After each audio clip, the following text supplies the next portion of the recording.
say the tone of this new season,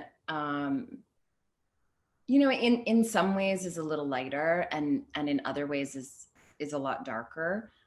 Obviously, for Alice specifically, I think if it's even possible, it's a bit darker because she's lost kind of the yin to her yang, and is navigating grief.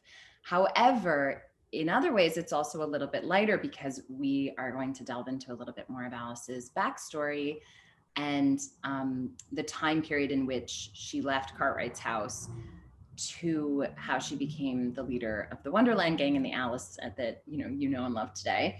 And in that time period, there is an incredible amount of lightness for Alice. So yeah, it's different and the same, I suppose.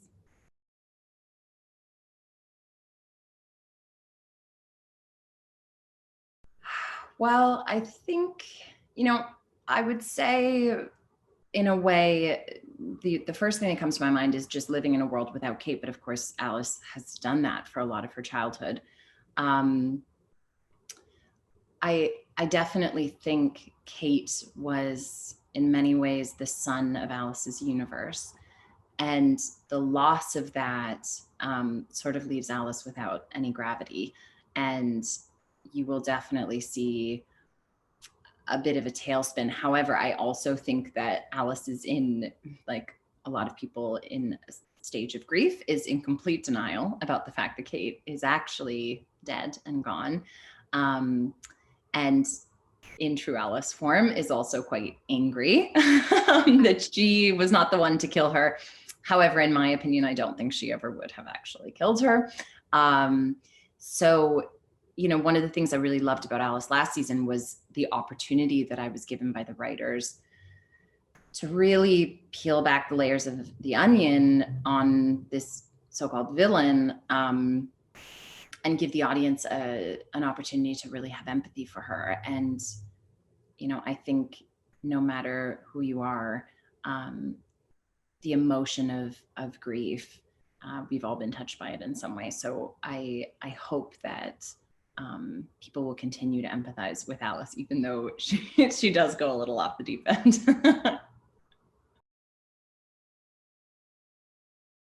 I think Alice's most powerful quality is her determination. She is singularly determined. It makes her a force of nature. And actually, I really admire that quality. However, like most wonderful qualities, taken to an extreme, it can also be your weakness. And I think that her determination also becomes her weakness because it blocks her from peace. It blocks her from love, and all of these things that Alice just so desperately needs. But in its purest form, I really admire how determined she is.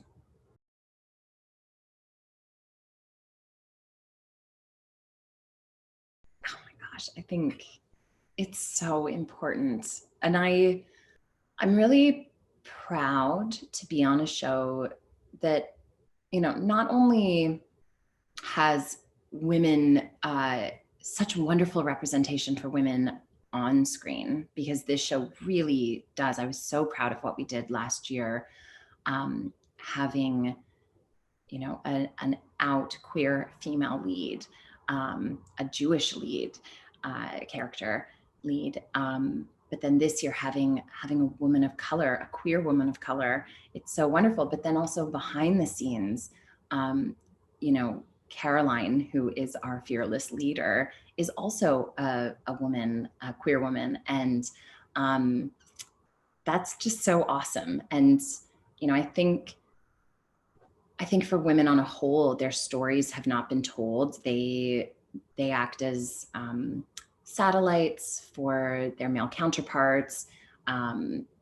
Their lives only serve in a lot of stories to forward, the story of the lead, which is typically a man.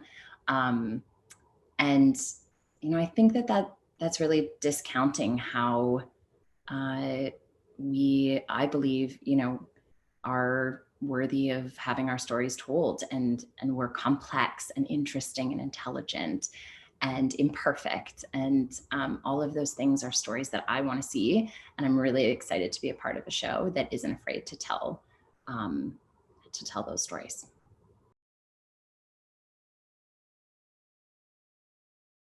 Yeah, I would like us to get to the point where it's not, oh, okay, let's make sure we have this much diversity in a show, where it just is, you know, people are just cast because of their talent, because, oh, we want to tell this story, because it is an accurate reflection of the world that we live in, not because, you know, we have to make a conscious effort to do it. I really want to see shows that are not telling, they're just telling stories because that's life. I think a lot of the stories that we've told have been a reflection of one very specific point of view.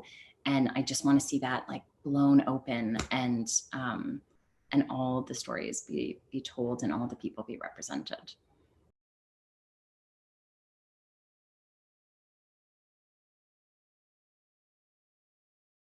The biggest personally, the biggest jaw-dropping moment for me was when I opened the script and realized I was going to be playing two characters because I did not have a heads up about that. That was a jaw-dropper for me. I remember being like, oh my gosh, what is happening?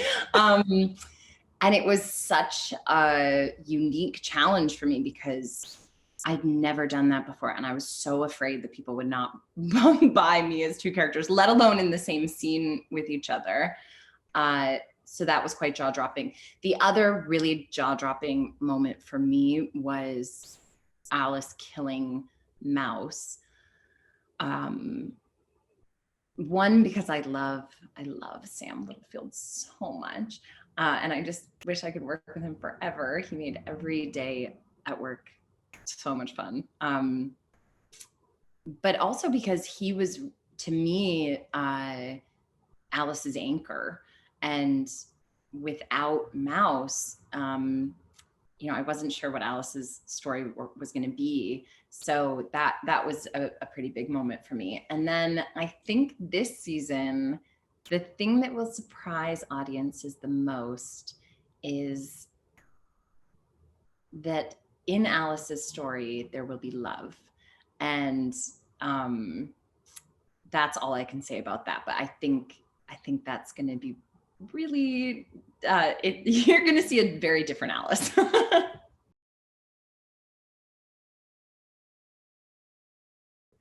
Self-love to me means catching myself when I'm internally saying negative things to myself.